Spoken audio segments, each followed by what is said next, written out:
Well, presenters, welcome back. Coach Tommy here. Just finished the teaching tape Nuggets versus Warriors. And I was clicking around on YouTube a little bit and I saw this Stephen A reacts to Nets lost. And I did that teaching tape the other day. And this popped up, man. I saw that Jamal Murray, and this thing freaking says he tore his ACL. So let's see what he says. Let's see what happened. What the hell? I mean, I thought it was an ankle, but this is awful.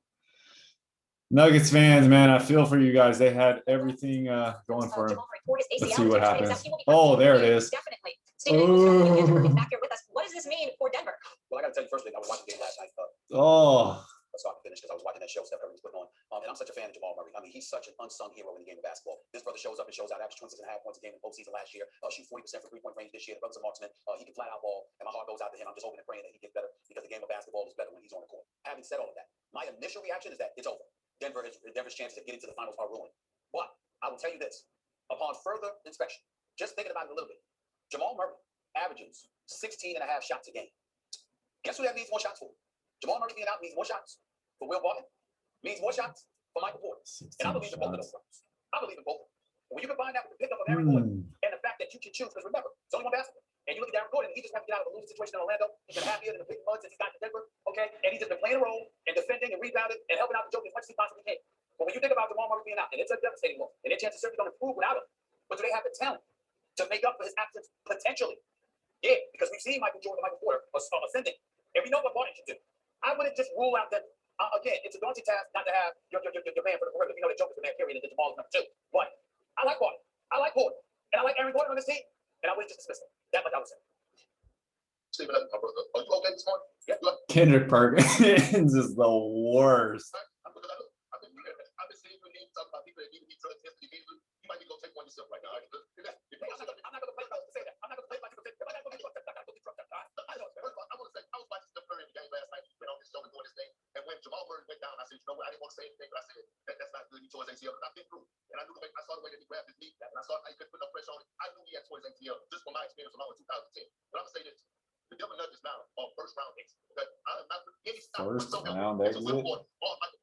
Michael Porter Jr. has great talent. He has great potential. I don't need to see the goddamn clip a million times. I mean, watching him play the game of basketball is just very disturbing to me. His shot selection, I mean, in transition, pull up threes, and just being a defensive liability is just not good to watch. And good point, I haven't seen him in 2 years. I mean, I haven't seen him step up to the plate in 2 years. And I know you got the big fella, big Jokic down low, who possibly could win the MVP this year, MVP candidate, the Larry Bird of this area, like the great off his head. But they are a first round exit, especially in the Western Conference without Jamal Murray. And to Max's point, man, I know he's going to love this. You cannot get up out of the West, or you cannot win a series without having that dynamic guard at that position to go get you buckets when it matters the most. And we saw last year when it mattered the most, when Jamal Murray was going head to head with Donovan Mitchell and they was going back and forth, and he ended up winning that battle to help them pull away from the Utah Jazz and win that series in 7 games. It was because of Jamal Murray. Jokic Chandler, you did his part against Rudy Gobert and took him to the school, put him over his lap, and gave him a good spanking in that series. But they need Jamal Murray. Without Jamal Murray, they are first round exit. First round exit. Anyway, I'm not going that far. I just don't think they'll be an easy out, particularly in the first round, no matter who they're going against. I don't think they'll be an easy out. That's number 1. Number 2, in terms of Barton, he is averaging 13 points a game, 40% shooting, 38% from 3-point range, and only 10 shots a game. So I'm looking at it from that perspective. I'm looking at it from Porter's perspective. And I'm saying you're going to have to bring your game to go up against them because the Joker is a problem. And him with Aaron Gordon is a problem. I agree with you. I don't have him going to the final, but I certainly don't look at them as an easy out in the first round, particularly if you're hovering around that 4th or 5th seed, because who knows who you'll be going against at that particular moment in time. Now, again, if you're going against the Lakers and you got a healthy, Anthony Davis and LeBron James that come back later in the season, and they don't mind being a 4th seed. You're right, they're going home in the first round. But everybody else, I don't know. Stephen A., I mean, just think about it. The top 4 teams in the Western Conference right now. You talking Clippers, Phoenix Clippers, and then the Lakers will probably leap jump the Denver Nuggets, right? So the Nuggets at first, in my opinion, will fall to number 6 when it's all said and done. So they'll be probably playing the Phoenix Suns or the Los Angeles Clippers. And I just don't see them even standing a chance without Jamal Murray in the playoff series. Oh, all right. So what do I think? Thanks for watching ESPN on YouTube. Live streaming. Man, what do I think about my reaction to Stephen A? Can they? No, my first reaction. First of all, I have goosebumps, man. I feel terrible. I feel terrible when good players, especially the best players, or one of the the key pieces of teams go down. It's just tragic. I'm already experiencing it with my guys. Guys are falling over like injuries. We got a banged up knee. We got an ankle. We got all kinds of injuries. You never want to see people hurt, man. You just want to see people play, be healthy.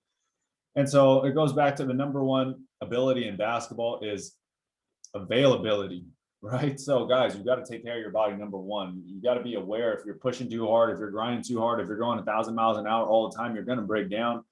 Take time to recover, take time to heal properly and stuff like that. If you try to rush back or your mechanics, I talk about mechanics a lot. If your mechanics are bad, you're going to pull stuff, things are going to happen. And when you rev up the engine too hard and you're not ready for it, stuff like this happens, man. Like the non-contact stuff really, really boggles my mind. God, it makes it literally hurts me to the core.